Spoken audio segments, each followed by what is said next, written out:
Current affairs ये रहा हमारी कंप्यूटर स्क्रीन पर, जिसका नाम है admiralty. Admiralty jurisdiction in the settlement of maritime claims act 2017।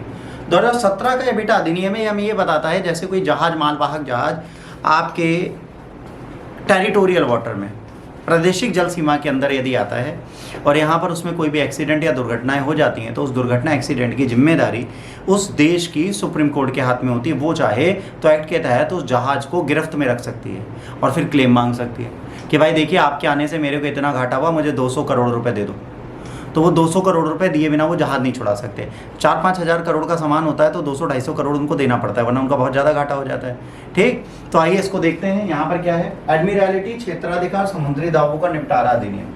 यह अधिनियम भारत में समुद्री विवादों के निपटारे के लिए उच्च न्यायालय को अधिकार देता है। यह अधिनियम क्या करता है, समुद्री विवाद अगर कोई होते हैं तो उसके लिए जो जितने हमारे हाई कोर्ट्स हैं उनको अधिकार मिलता है कि आप इनको निपटा सकते हैं। धारा 4 के तहत पर्यावरणीय क्षति, जहाज के डूबने, मछुआरों के हुए नुकसान आदि के लिए दावा किया जा सकता है। धारा 4 जो इसका पार्ट 4 है वो आपको क्या बताता है, वो आपको ये बताता है कि कोई पर्यावरणीय क्षति यदि होती है, ठीक है, कोई भी पर्यावरणीय क्षति, उसकी जिम्मेदारी आपके पास है। मान लीजिए तो अगर कोई जहाज आ गया तो पर्यावरण तो आपने बनाया, पर अगर उसका नुकसान हो रहा है तो उसको कौन झेलेगा? आप तो आओगे नहीं, हमें जाना पड़ेगा।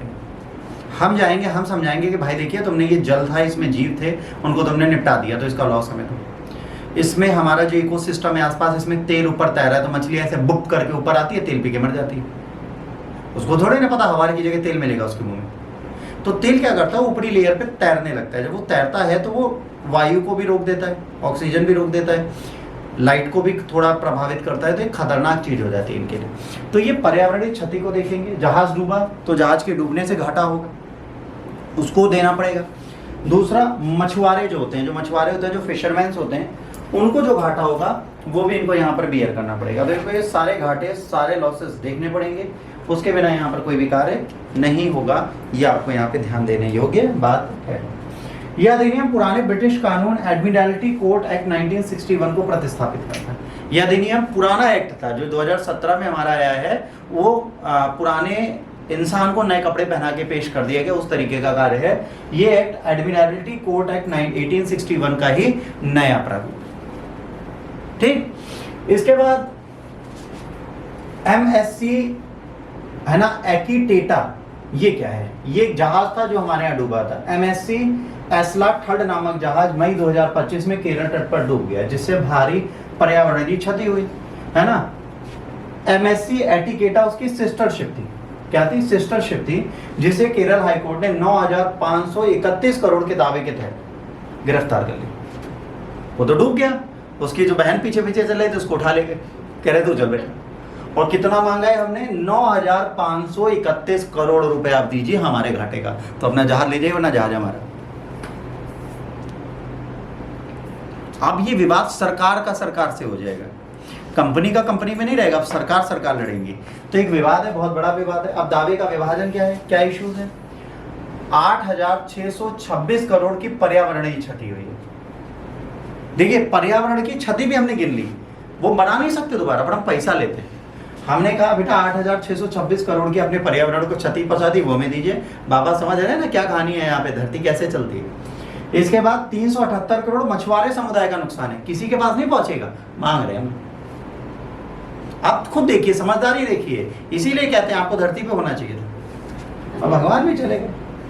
526.51 करोड़ की सफाई और पुनर्स्थापन खर्च। अब एक बात बताओ, ये पर्यावरणीय क्षति को पुनर्स्थापन इतने में कर दोगे ना 526 करोड़ में, बाकी काहे मांग रहे हो? बट इतना पैसा हमने मांग लिया। अब इससे प्रभाव क्या हुआ? व्हेल और डॉल्फिन की मृत्यु हो गई। अच्छा, पैसा लेके क्या संजीवनी ले आओगे, दोबारा जिंदा कर दोगे? पॉसिबल ही नहीं, तुम्हारे पैसा मांगेंगे हम पर। ठीक है, प्लास्टिक प्रदूषण बढ़ा। अच्छा, ये पैसा क्यों मांगा जाता है? एक बात आती है, सर हम इसका लॉस नहीं बियर कर सकते, इसको हम सही नहीं कर सकते, तब हम बेटा पैसा क्यों मांगते हैं? हम बेटा पैसा इसलिए मांगते हैं ताकि आने वाले टाइम पे जनरेशन ये काम दोबारा ना करे। आने वाली जनरेशन अगर फिर से ऐसे लॉसेस करेगी तो उसके लिए एक पेनल्टी और दंड है, तो ये दंड हमें लेना पड़ता है। मछुआरों की आजीविका पर असर, तेल भर गया तो मछुआरे जो थे वो कहाँ नहीं जा पा रहे थे, अपने रोजगार क्षेत्र में मछली पकड़ने नहीं जा पा रहे थे। ठीक, इसके बाद अगला जो है वो है बुल्गारिया। बुल्गारिया एक न्यूज थी, क्यों न्यूज में थी उसका रीजन है, क्योंकि बुल्गारिया ने क्या कर दिया, यूरो करेंसी को अपना लिया। किसको अपना लिया बच्चों? यूरो करेंसी को अपना लिया। यूरो जो है यूरोपियन यूनियन के कुछ कंट्रीज हैं, उनकी एक करेंसी है। बुल्गारिया कहाँ पाया जाता है, किसको पता है?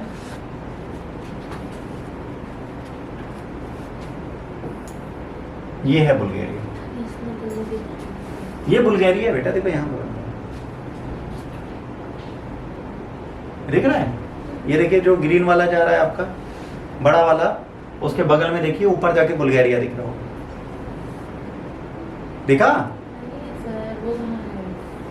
अरे ये देखो बुल्गारिया बना हुआ है, हमें बता रहे। ठीक है, टर्की के ऊपर तो वही तो बोला, ये देखो पिंक वाला, ये रहा पिंक वाला है इसमें। ठीक ठीक है, ग्रीन के जस्ट ऊपर है उठा हुआ। जो बुल्गारिया है ये 1 जनवरी 2026 से क्या अपनाएगा? Bulgaria euro. बुल्गारिया 1 जनवरी 2026 से यूरो को अपनाएगी अपनी आधिकारिक मुद्रा।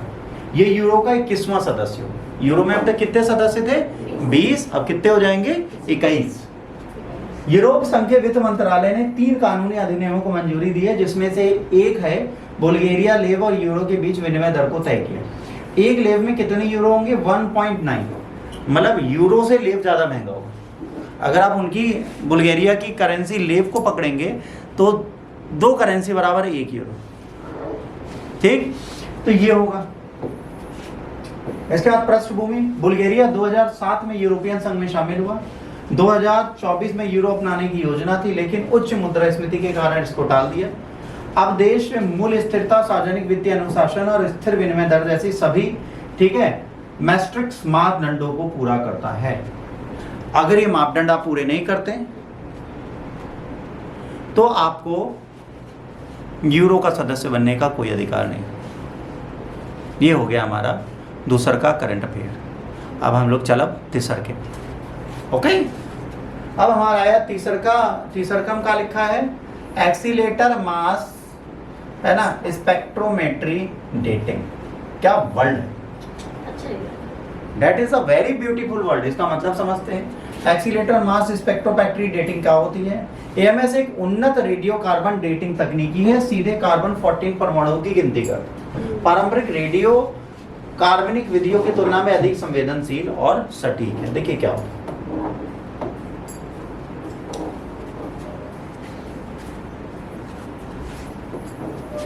C14 की एक खास बात है, कुछ हजार सालों में आधा हो जाता है।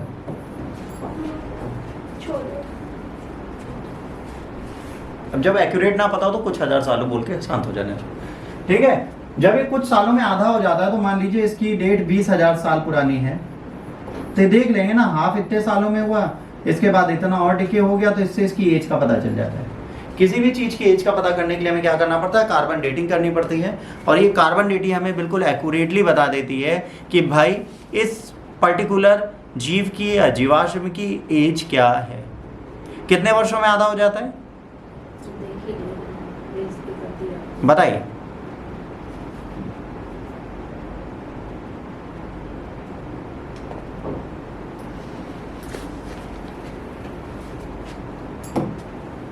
ठीक, रेडियो कार्बन विधियों की तुलना में अधिक सक्रिय है। केवल 20 से 50 मिलीग्राम नमूना पर्याप्त होता है। तेज परिणाम और उच्च सटीकता है।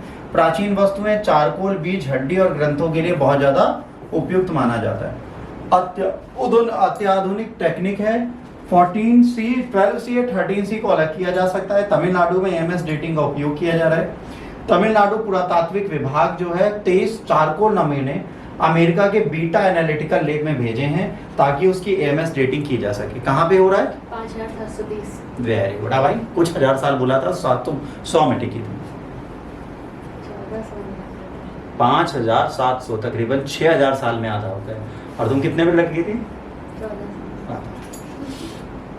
अब ये बेटा 23 चारकोल नमूने, ठीक है, अगर हमें एएमएस की जांच करनी है तो कहाँ भेजा है? अमेरिका के बीटा एनालिटिकल लैब में।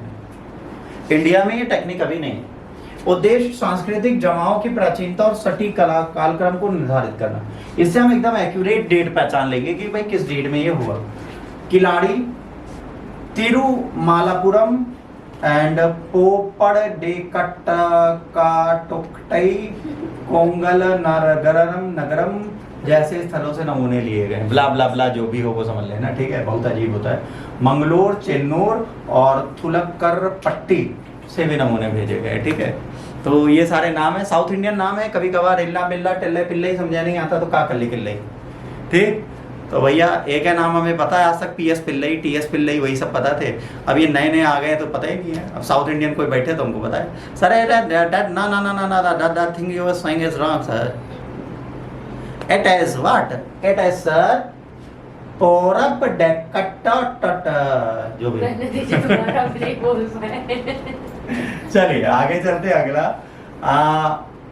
दवाई का नाम है, ये क्या है? कोरटेम 20। ठीक है, इसको बोलते हैं कोरटेम बेबी। बेबी बेबी मतलब बच्चों की दवा। बच्चा विल हैव इट, तो ये बच्चा will have it what?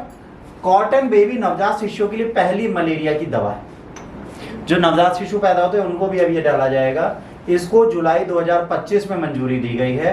कोरटेम baby को स्विस मेडी, स्विट्जरलैंड के औषधि नियामक संस्था द्वारा बनाया गया, मंजूर किया गया। ये दुनिया की पहली मलेरिया दवा है जो विशेष रूप से 2 से 4.5 किलोग्राम वाले वजन के नवजात शिशुओं के लिए बनाई गई। नवजात शिशुओं को मलेरिया से बचाने के लिए भी हम दवा देंगे, जिसका नाम रखा गया है क्या? ये। ठीक है, कोरटेम बेबी अगर कोई डॉक्टर दे रहा है तो समझना मलेरिया की दवा है। इसने इसे नोवारेटिस मेडिसिन ऑफ मलेरिया वेंचर के सहयोग से विकसित किया गया। किसने किया है? नोवारेटिस। ठीक है, इस दवा को राइमेट बेबी के नाम से भी जाना जाता है। तो इसके नाम याद रखना। तुम कह रहे थे लिखना है, तो ये सब लिखने वाली चीजें, देखने वाली तो है ना। हाँ, फोन मिलेगा तो लिख देंगे। अच्छा फोन मिलेगा तब लिख लोगे। चल, इतनी स्पीड है सर नहीं है लिखने की। अरे हम तो इतना धीरे पढ़ा रहे हैं यार। चल, इसे नोवारेटिस ने मेडिसिन फॉर मलेरिया वेंचर के संयोग से विकसित किया है। ओके, और इस दवा को रियामेट बेबी के नाम से भी जाना जाता है। वैज्ञानिक विशेषताएं, संगठक है ना, अर्थ मेथर एंड द ल्यूमेफेंट्रिन, ये संगठक है, दवाइयां जो जोड़ी गई हैं। स्वीट चेरी फ्लेवर है, ब्रेस्ट मिल्क में घुलने योग्य बनाया गया है, जिससे नवजात शिशुओं को देना आसान हो जाता है। ये क्या है? स्वीट चेरी फ्लेवर में बनाया गया और ब्रेस्ट मिल्क में घुल सकता है। जो नवजात शिशु माता का दूध पी रहा है उस माता के दूध से इसको बनाया जा सकता है, और माता का दूध निकाला जा सकता है। उसको निकालने के लिए पंप्स आते हैं, हैंड पंप भी आते हैं, इलेक्ट्रिक पंप्स भी आते हैं। तो बच्चे को अगर कोई भी मेडिसिन अगर सॉलो करानी है तो वो मदर ब्रेस्ट मिल्क से ही किया जा सकता है। दूसरे जानवरों लैक्टोक मिल्क होता है, और लैक्टोज मिल्क बच्चे डाइजेस्ट नहीं कर पाते। लैक्टोज फ्री ही बच्चों को मिल्क पिलाया जाता है, आपको पता है चीज पैदा होने के बाद। भैंस वाला दूध और गाय वाला दूध ना डाइजेस्ट कर पाएंगे बच्चे, पलट देंगे तुरंत, क्योंकि लैक्टोज फ्री है वो भी। सैलिना क्लिनिकल ट्रायल के आधार पर मंजूरी मिली है, जिसमें नवजात शिशु के चाय पीछे दर को ध्यान में रखते हुए नया डोज अनुपात किया गया। भाई चाय पीछे मतलब हमारा डाइजेशन कैसा है, बच्चे को दे दिया, बच्चा पॉटी करने लगा दिक्कत हो जाएगी, तो उसके हिसाब से इसको बनाया गया। हर साल अफ्रीका में लगभग 30 मिलियन शिशु मलेरिया के जोखिम वाले क्षेत्र में जन्म लेते हैं और मर भी जाते हैं। अफ्रीका में सबसे ज्यादा क्या पाया जाता है? मलेरिया। 2023 में मलेरिया से 5 लाख से अधिक मौतें हुई, जिसमें 75% बच्चे थे जिनकी उम्र 5 साल से कम थी। इसलिए इनके लिए वैक्सीन बनाएगी। वर्ल्ड में जितनी पॉपुलेशन मरी उसमें 75% बच्चों की थी। 8 अफ्रीकी देश नाइजीरिया, केनिया, युगांडा ने परीक्षणों में भाग लिया और जल्दी दवा को अपनाने की संभावना। अफ्रीका के 8 देशों ने बेटा इसमें भाग लिया है, जिसमें आपका नाइजीरिया, केनिया और युगांडा भी शामिल है। इसके बाद आता है माही नदी, माही रिवर। माही सागर नदी पुल हादसा हुआ है ना। अब इसमें क्या हुआ है ये देखिए, गंभीरा मुजपुर पुल का एक हिस्सा गुजरात के वडोदरा जिले के पादरा तालुक में महिसागर माही नदी में गिर गया। चलता हुआ पुल धड़म से नीचे हुआ। हादसे में कम से कम 18 लोगों की मौत हुई, 5 से 6 वाहन नदी में गिर गए। अब जैसे मान लीजिए कानपुर वाले गंगा पुल पे जा रहे हो, एकदम लबलबाते हुए नीचे पानी है और अचानक से पुल टूट जाए, गाड़ी अंदर गिर जाए, तब बाहर निकल नहीं पाओगे, मर ही जाओगे, क्योंकि गाड़ी सीधे तलहटी में जाके रुकेगी, भारी होती है। और जैसे ही गाड़ी गिरती है, आज की गाड़ियां सारी क्या ऑटोमेटेड है, तो इंजन दरवाजे सीज कर देता है, और पानी का प्रेशर इतना होता है दरवाजा खोल नहीं पाओगे। पानी के प्रेशर दोनों साइड से बहाव है ना, आप दरवाजा खोलने की कोशिश करोगे, पानी में डूबते दरवाजे खुलने के चांसेस खत्म। उसका सबसे अच्छा ऑप्शन होता है सनरूफ वाली गाड़ियां, वो खुल सकता है क्योंकि बहाव के अपोजिट चला हुआ, ऐसे चल रहा है, दरवाजे ऐसे खुलने नहीं खुलेंगे, मिरर नहीं खुलेंगे क्योंकि ऑटोमेटिक बंद हो गए। करंट बंद हो गया आना, बैटरी डेड हो गई, गाड़ी खुलेगी नहीं, आप मर जाओगे सफोकेशन से पानी भरने। तो 90% गाड़ियां जब गिरती हैं, कार्स, आपके बचने की संभावना नहीं है, खतरा है। अब सोचो ये जो गाड़ियां गिरी होंगी ये तो गए ना बेचारे। पुल का निर्माण 1985 में हुआ था। ये आनंद और वडोदरा जिलों को जोड़ता था। जो 1985 में बना था, उधर 15 साल 40 साल में पुल टूट गया, और पुल की लाइफ होती है 99 साल। मतलब क्वालिटी ऑफ पुल was so wonderful that everybody gone to the wonderland. ऐसे से क्या फायदा होगा? ठीक ठीक, आगे चलो। रचनात्मक थकावट और अपर्याप्त निरीक्षण। भाई जो इनका रचना की थी, जिसने इसको कंस्ट्रक्ट किया था, उसमें कोई ना कोई टायर्डनेस या वीकनेस थी, जिसके चक्कर में खराब हुआ। और अपर्याप्त निरीक्षण, इसका इंस्पेक्शन किया ही नहीं गया टाइम पे। अगर उस पे पुल में क्रैक थे, दरारें आ रही थी, तो आप देख के रोक देते, बना देते। अब पुल टूट गया, बनाएंगे। हमारे देश में प्रॉब्लम तो ये, इसीलिए पता है, ऐसे शहर में रहो जहाँ पे पुलवा होए ना जाएगा। आप किसी पुल पे चढ़ो ही ना, नदी नहर पारे ना करो, सुकून में रहो। 10 फीट गहरी नदी में कीचड़, नदी की कीचड़ में वाहन फंसे हुए हैं, जिससे बचाव कार्य बाधित हो रहा है। अब सबसे बड़ी बात है, 10 फीट गहरी नदी है, उसके कीचड़ में जाके वाहन धपाक से फंस गए। पूर्व चेतावनी 2022 में सार्वजनिक कार्यकर्ताओं द्वारा शिकायत की गई।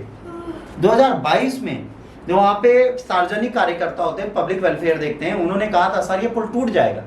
सरकार ने कहा बक पागल, निकल यहां से, नहीं मानते। प्रशासनिक कार्यवाही, मुख्यमंत्री भूपेंद्र पाटिल ने 4 इंजीनियरों को निलंबित कर दिया। भाई एक बात बताओ, तुम 4 इंजीनियर निलंबित करो या 8 करो, क्या फर्क पड़ेगा? जब सही कराना था तो कराया नहीं। ये तो वही होता है ना कि डॉक्टर ने इंजेक्शन लगाया, इंटरवेल वेन में जो जाना था एक्सटर्नल वेन में लगा दिया, आर्टरी में वेन वाला आर्टरी में लगा दिया, पेशेंट मर गया हार्ट अटैक से। क्या होता है, जब किसी को हार्ट अटैक आता है तो 2 तरीके की दवाई दी जाती है। एक इंट्रावेन दी जाती है, एक आर्टरी दी जाती है। तो इस इंजेक्शन को जो जूनियर डॉक्टर्स पहली बार अपनी प्रैक्टिस करने आते हैं, उन बेचारों को बता दिया जाता है ये आर्टरी वाली वैक्सीन है, ये वेन वाली वैक्सीन। ठीक, वो उल्टा कर देते हैं। 99% टाइम डॉक्टर्स बेचारे पहली पेशेंट की बलि ले लेते हैं। फिर वो क्या कहते हैं, oh my God sudden heart attack आ गया, सर निपट गया, है ना। अब देखो इस केस में क्या होगा, किसको सस्पेंड करेंगे? सीएमओ को। कहेंगे तुम्हारी गलती है, तुमने कहीं नहीं देखा। वो बेचारा क्या कर ले, वो वहां बैठा, हॉस्पिटल वहां है, सस्पेंड सीएमओ होता है।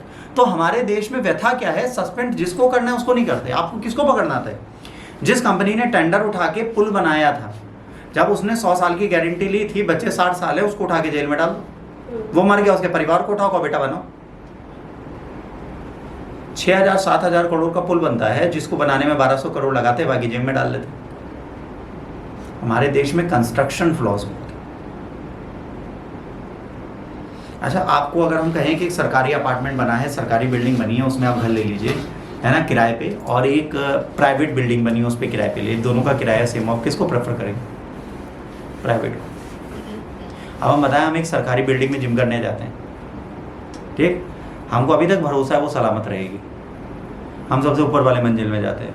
कल को उसकी सलामती इंजीनियर के दम पे ना हो तो क्या होगा?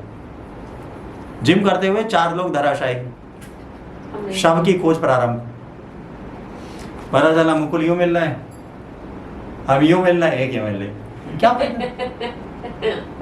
समझिए क्या हुआ? हम बाइसेप्स मार रहे थे, मुकुल चेस्ट मार रहे थे, एक बंदा ट्रेडमिल में था, यूं ही टेढ़ा मिला। ये क्या है, किसकी फ्लॉज है? अब वो जिम वाले को पकड़ के जेल में डाल दोगे? नहीं डालोगे, इंजीनियर ढूंढो। और इंजीनियर रिटायर हो गया, फैमिली के साथ मलेशिया घूम रहे, उसको पता चला पुल टूट गया, परमानेंट रेसिडेंट वहीं का होगा, वापस है नहीं आया, क्या कर लोगे आप उसको? ठीक, तो इन्होंने क्या किया, इनका निलंबन कर दिया। पहली चीज ये की, राज्य सरकारों ने 4 लाख मृतक के परिजनों को देने को बोला और 50,000 घायलों को देने की घोषणा की। जो घायलों ने 50,000 मिलेगा, जो मृतक है उनको कितना मिलेगा? 4 लाख। इसके बाद अगला है broadcasting infrastructure and network development scheme, जिसे बोलते हैं बाइंड। इस स्कीम का नाम क्या है बेटा? बाइंड स्कीम नाम है। क्या नाम है? Bind scheme.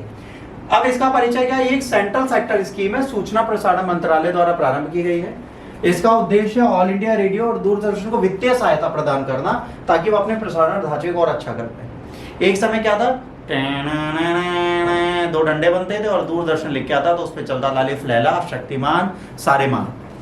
तो दूरदर्शन बहुत वैल्यूबल चैनल माना जाता था भारत सरकार का। आज आप में से कितने लोग दूरदर्शन देखते हैं? कभी देखा है आपने? इसका प्रशासनिक ढांचा ऑनलाइन भी नहीं है। यूट्यूब पे भी दूरदर्शन नोना ना मिली। ठीक, तो दूरदर्शन और इसको सुधारने के लिए बाइंड बनाया गया है। प्रमुख उद्देश्य डिजिटल अपग्रेडेशन, डीडी और एयर स्टूडियो को एचडी रेडी बनाना। इन्होंने कहा रेडियो और डीडी एचडी हो, चलो बना दो। ओबी वैन की खरीद और डीटीएच प्लेटफॉर्म की क्षमता बढ़ाना। ठीक, इसके बाद वामपंथी उग्रवाद प्रभावित क्षेत्र, सीमा क्षेत्र, दुर्गम इलाकों में प्रसारण की पहुंच बढ़ाना। 8 lakh DD free dish setup box का मुफ्त वितरण। डीडी सेटअप बॉक्स का मतलब है डीडी के चैनल सारे मुफ्त आएंगे। आप जी टीवी, सोनी सब देखना बंद करो क्योंकि कपिल शर्मा डीडी पे कभी नहीं आएंगे। उनको देख के मिलेगा क्या? ही क्यों करोगे रोज? हंस के क्या मिलता है? वो तो पैसा कमा रहा है, हमारे को क्या मिलता है? ना बीमारी खत्म होती है।